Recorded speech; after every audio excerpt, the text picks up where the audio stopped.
नमस्कार, good evening. मैं छोटा सा अपने बारे में इंट्रोडक्शन देना चाहूँगा before going to start this प्रश्न कुंडली। मैं 27 ईयर्स से कंसल्टेंसी का काम कर रहा हूँ और पढ़ाना मैंने 2020 ऑनवर्ड्स शुरू किया है। और जो क्लास में मैं पढ़ाता हूँ उसमें मेरे एक्सपीरियंस भी ऐड ऑन हो जाता है। 2020 के बाद जो भी बच्चों को मैंने पढ़ाया वो अच्छे टीचर और अच्छे स्टूडेंट बने हैं, बहुत सारे अच्छे। जैसे अभी इस समय मालूस सर हैं, तो एक बहुत बड़े सरकारी अधिकारी रिटायर हैं। इन्होंने मोर देन 54 कोर्सेज मेरे किए हैं, डिफरेंट कोर्सेज। तो अच्छा लगता है कि कोई अच्छे रिटायर्ड अधिकारी आए हैं, तो उन्होंने भी टेस्टिफाई किया होगा। तो मैं भी आप ही की तरह स्टूडेंट हूँ, ऐसा नहीं है कि मेरे को बहुत ज्ञान है। मैं ये कहता हूँ कि हाँ, मैं आप ही की तरह स्टूडेंट हूँ और सीखने का प्रयास करता रहता हूँ। जो सीखता हूँ वो थोड़ा आपको हैंड ओवर करने की बात करता हूँ। अब मैं आपको छोटी सी एक्सप्लेनेशन इस पर प्रश्न कुंडली पर देना चाहूंगा, आप ध्यान से सीखिए और समझिएगा। प्रश्न कुंडली में चंद्रमा प्रश्न की आत्मा है, बस ये समझ लीजिए। चंद्रमा पर हमारा फोकस रहना चाहिए कि चंद्रमा हमको आंसर देगा कि हमारी इच्छा पूरी होगी या नहीं होगी। पहला पॉइंट। दूसरा पॉइंट, जब भी आप प्रश्न कुंडली करते हैं, एक तो ये है कि मान लीजिए आपके पास जातक की प्रश्न कुंडली के साथ नेटल चार्ट भी है, तो सोने पर सुहागा है। कई बार क्या होता है, नेटल चार्ट में प्रॉमिस नहीं होता है और प्रश्न कुंडली प्रॉमिस दिखा रही है। गलती मत कर लीजिएगा, जब प्रॉमिस ही नहीं है चार्ट में तो प्रश्न से कैसे आ जाएगा। दूसरा सर्वाधिक इंपॉर्टेंट पॉइंट है कि कुंडली के लिए जन्म स्थान कौन सा लिया जाए।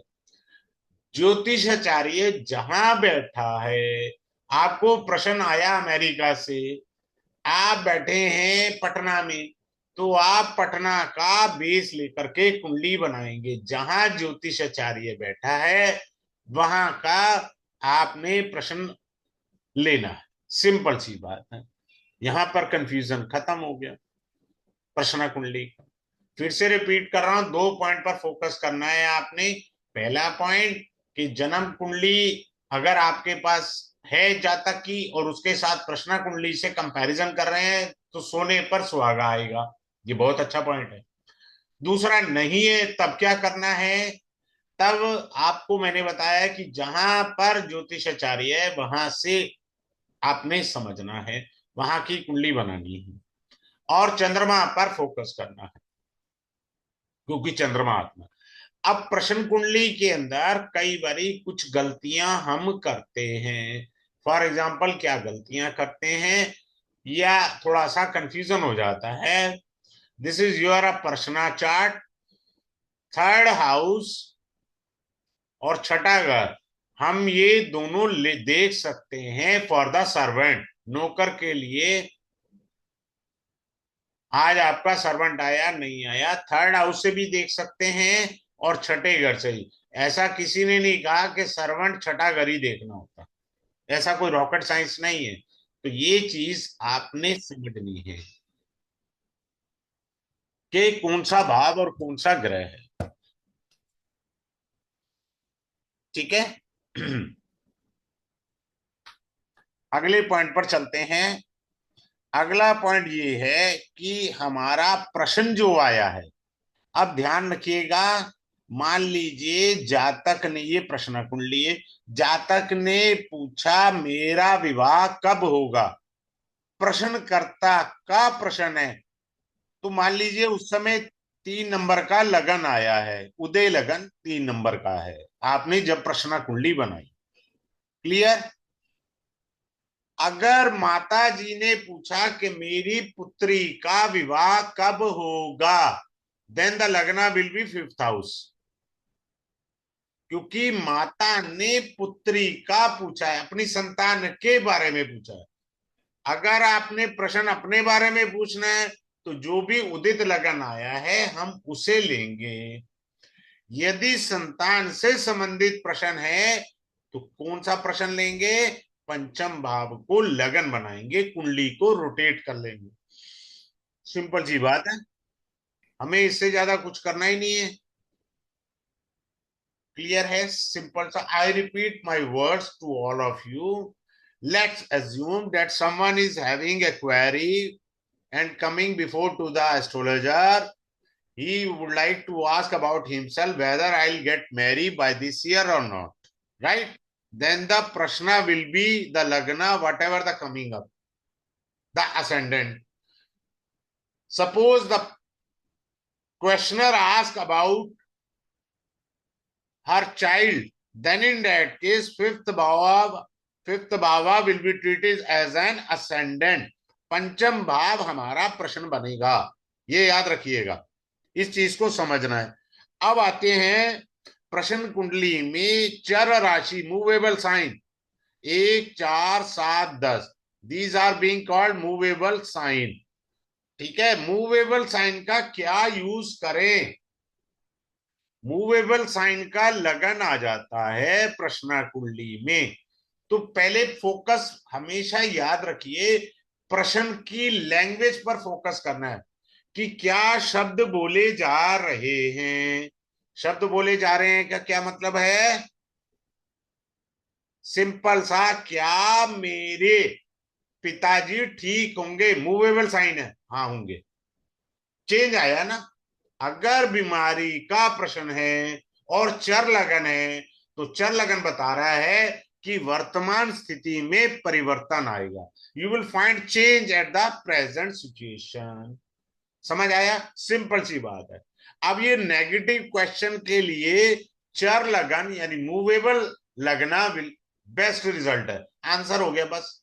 बाकी वो अलग है, किसी के कपड़े फाड़ने 10 क्वेश्चन और पूछ लो, वो तो कहते हैं खुद का दिमाग का दही है ही है, दूसरे का भी दही कर दो दिमाग का।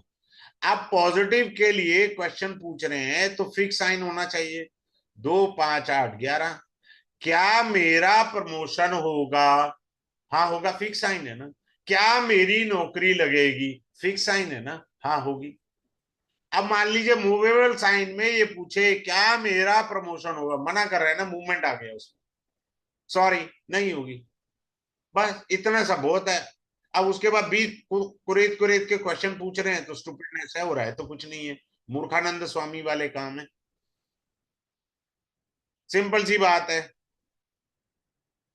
हमेशा याद रखिए, लगन में अगर Saturn is seated in the लगना इटसेल्फ इन द प्रश्न कुंडली मींस या तो कार्य डिले होगा सबसे पहले, या कार्य में दिक्कत है, या प्रश्नकर्ता ने, चूंकि ये एक मैलेफिक प्लेनेट है, सैटर्न एक मैलेफिक प्लेनेट है, जब भी ये पापी ग्रह लगन को देखें या लग्नेश को पापी ग्रह देखें, सिंपल सा रूल समझ लीजिए, प्रश्नकर्ता मजे लेने आया, उसका क्वेश्चन गलत है, वो आपके साथ मजे भी ले सकता है।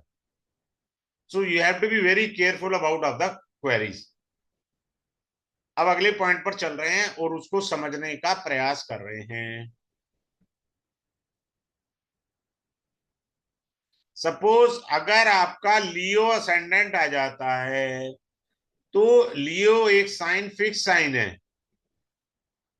और किसी भी टाइप का प्रश्न है, the situation will remain as same, परिस्थिति में कोई विशेष परिवर्तन नहीं होगा।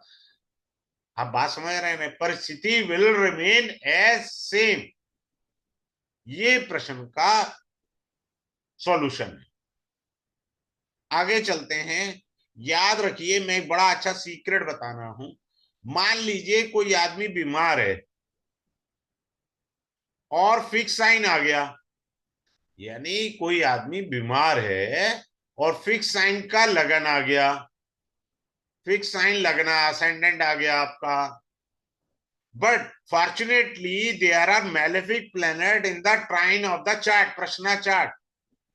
अगर यहाँ पर बृहस्पति और शुक्र यही दो शुभ ग्रह हैं, जबरदस्ती के दो शुभ ग्रह हैं, बुध और चंद्रमा, तो ये बता रहा है कि बीमारी से ठीक तो नहीं होगा, लेकिन उसमें सुधार धीरे धीरे आ जाएगा, क्योंकि त्रिकोण भाव में शुभ ग्रह हैं। अगर त्रिकोण भाव में अशुभ ग्रह बैठ जाएं तो एक तो स्थिति में सुधार नहीं आएगा, दूसरा स्थिति और खराब होती जा सकती है, और वर्ष होने की बात आप संभावना बता सकते हैं।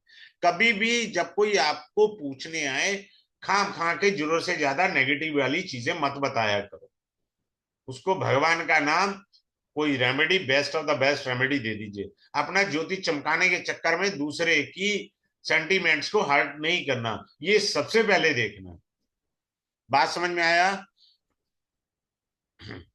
अब अगले पॉइंट पर चलते हैं कि हमारे को क्या चीजें समझनी है और क्या चीजें नहीं समझनी। मैंने बड़ी शानदार बात बता दी, क्लियर है?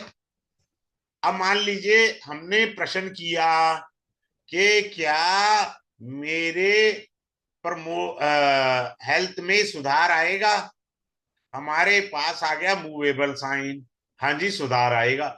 बट फॉर्चुनेटली तो नहीं कहना चाहिए, अनफॉर्चुनेटली यहाँ राहु आ जाए, यहाँ शनि आ जाए, पापी ग्रह आ गए ना ट्राइन में, सुधार तो होगा लेकिन there could be miss happening later on, यानी बाद में रोग पुनः प्रकट हो सकता है, या रोग में अचानक कुछ घट सकता है जो ट्रेस नहीं हुआ। आपको लगा कि मैं ठीक हो गया, जैसे कुछ लोग कहते हैं ना, अरे मैंने बुखार हुआ था क्रोसिन लिए, मैं ठीक हो गया, मैं कल काम पे आ जाऊंगा, और शाम को जब घर आए डॉक्टर ने बोला आपको तो वायरल फीवर हुआ। नहीं, आप खाम खा का सोच रहे थे। सो यही वो है कि आपने सोचा फीवर है, यहां पर ट्राइन में ग्रह बैठे हैं, सिचुएशन को बदल देंगे। ये फोकस करना बहुत जरूरी है आपके लिए। अब अगले पॉइंट पर चलते हैं। हम कॉन्सिलेशन से भी समझेंगे, यानी नक्षत्रा से भी समझेंगे। मान लीजिए लोचन नक्षत्र जो होते हैं, लोचन नक्षत्र, लोचन शब्द का अर्थ होता है, पहले तो शब्द का अर्थ पता होना चाहिए, नेत्र, आइस। लोचन का मतलब होता है आइस, ठीक है? अंधलोचन, मंदलोचन, मंद को मंदाक्ष भी कहा गया है, सुलोचना भी कहा गया है।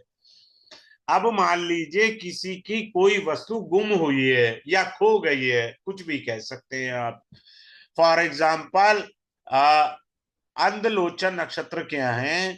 अंधलोचन nakshatras, the conciliation Rohini,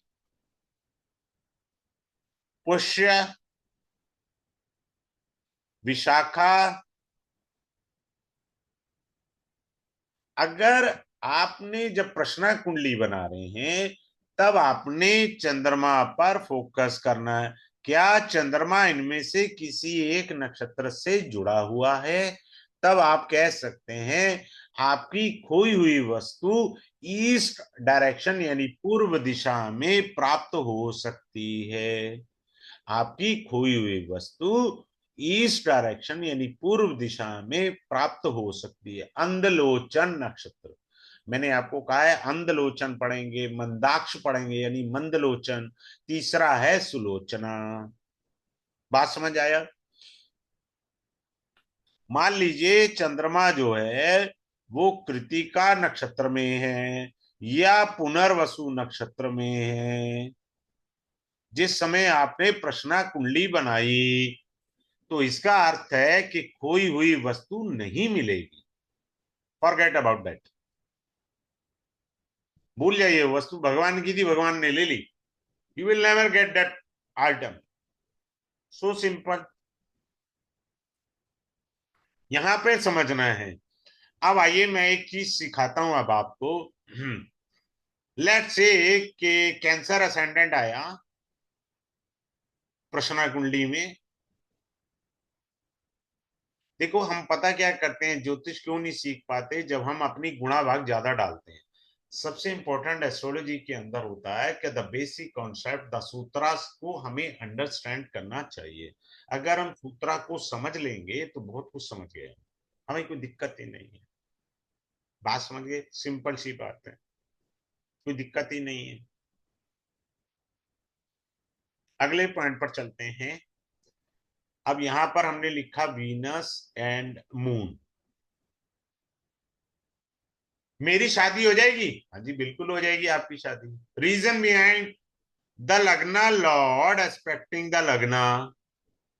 11th house जो है, ये हमारी इच्छा पूर्ति विवाह की थी, विवाह का पूछा था, वो भी लगन को एक्सपेक्ट कर रहा है, तो विवाह हो जाएगा।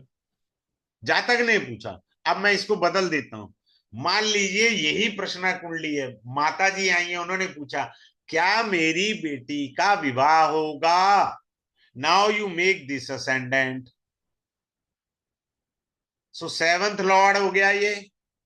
Seventh Lord coming in the 11th house, house of fulfilment of desire. हाँ, विवाह होगा। और वो शुभ ग्रह के साथ है, चंद्रमा एक शुभ ग्रह, चंद्रमा मूवमेंट है। अरे भाई, कन्या का विवाह होगा तो वो अपने ससुराल जाएगी ना, पप्पा के घर में थोड़ी रहेगी। So there is a movement. तो मूवमेंट को भी हमने समझना है। प्रश्न क्या आया? मैंने दोनों सूत्र लगाए, क्या मेरा विवाह होगा, क्या मेरी पुत्री का विवाह हो गया, पर लगन बदल गया। दोनों लगन के एंगल से मैंने बताने का प्रयास किया। अब एक और लेकर के चलते हैं कुंडली, ध्यान से देखिए, सीखिए। इसको मैं क्लास में भी लगाऊंगा। Come up with that another one chart.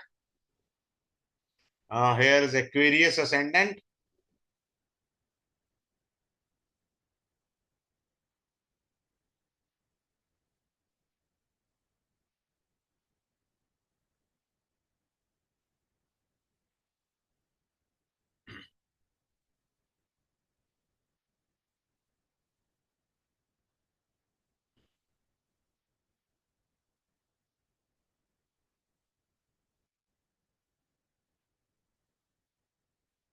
जातक ने एस्ट्रोलॉजर से पूछा क्या मेरी नौकरी चली तो नहीं जाएगी, मेरी नौकरी रहेगी क्या, कंपनी मुझे नौकरी से तो नहीं निकाल देगी।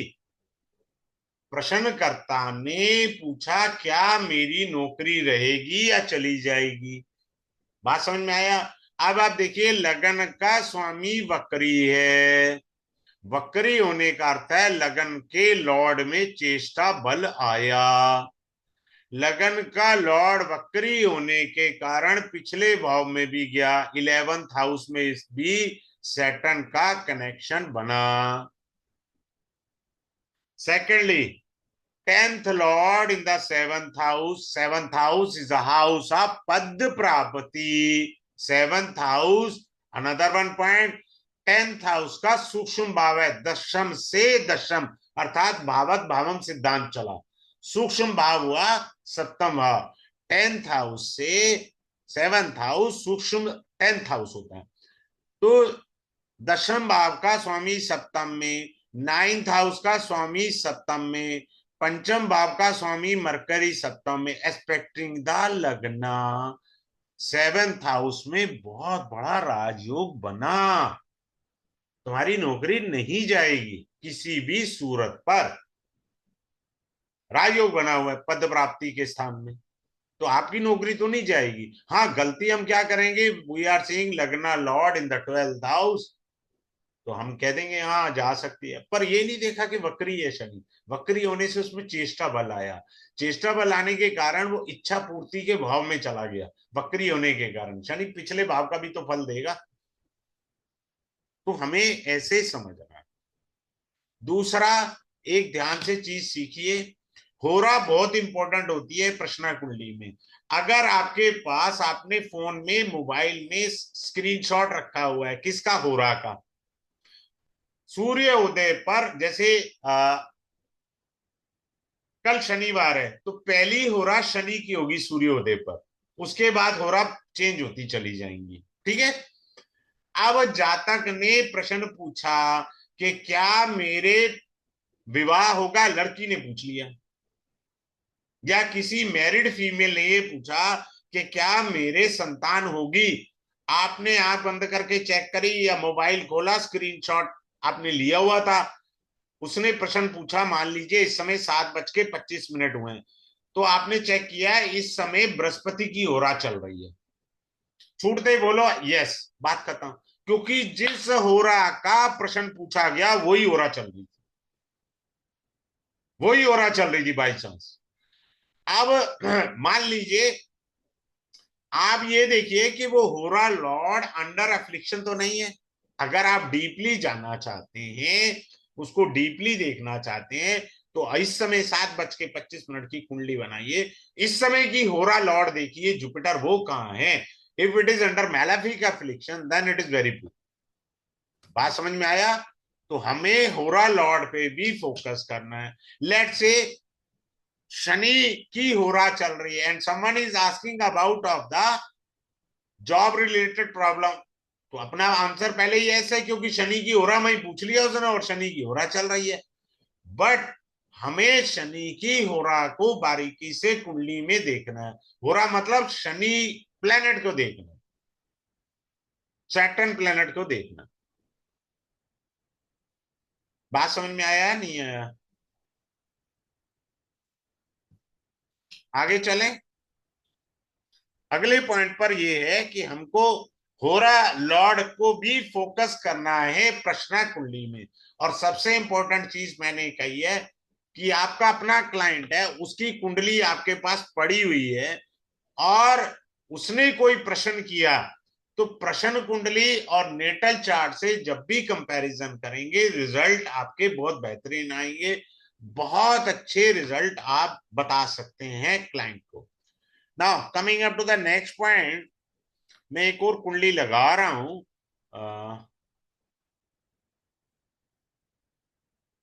आप ध्यान से देखिए, एक और कुंडली लगा रहा हूं। This is a Libra ascendant.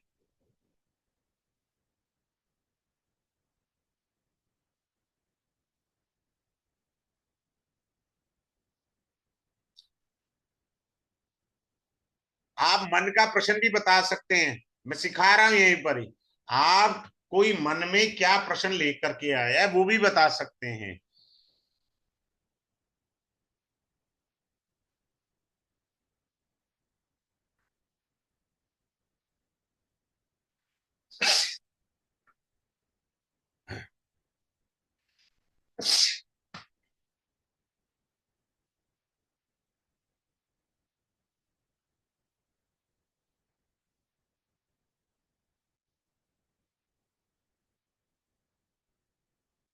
हमें मन का प्रश्न बताने के लिए कोई आदमी मन में क्या प्रश्न लेके बैठा है, 11th लॉर्ड को देखें, देन लगना लॉर्ड को देखें।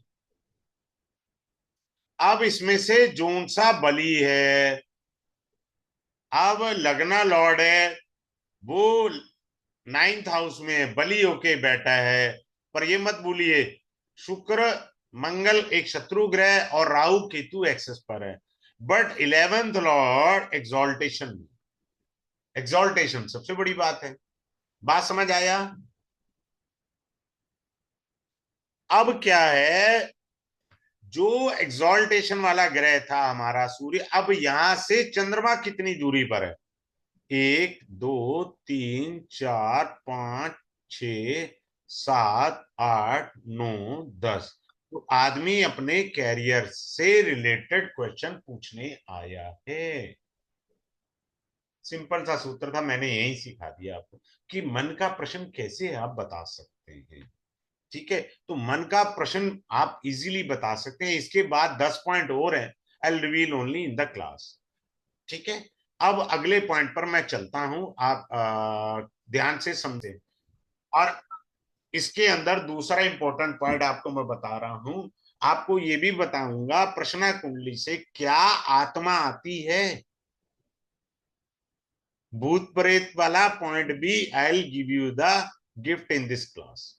थोड़ा सा एक्सपेंडेड फॉर्म में दे दूंगा इस बार, पहले इतना एक्सपेंडेड फॉर्म में नहीं। मैंने हर कोर्स को मॉडिफाई कर दिया है। जो भी पहले क्लासेस लेता था वो समझो आउटडेटेड हो गई है, अब नया वर्जन है मेरी जितनी भी नई क्लास है, क्योंकि मैं हर कोर्स को अपग्रेड करता रहता हूँ। सेम चीज मैं नहीं पढ़ा सकता, मेरे लिए संभव ही नहीं है। तो आइए ज्वाइन करिए। Have a good day for joining this class. Thanks a lot once again to all of you.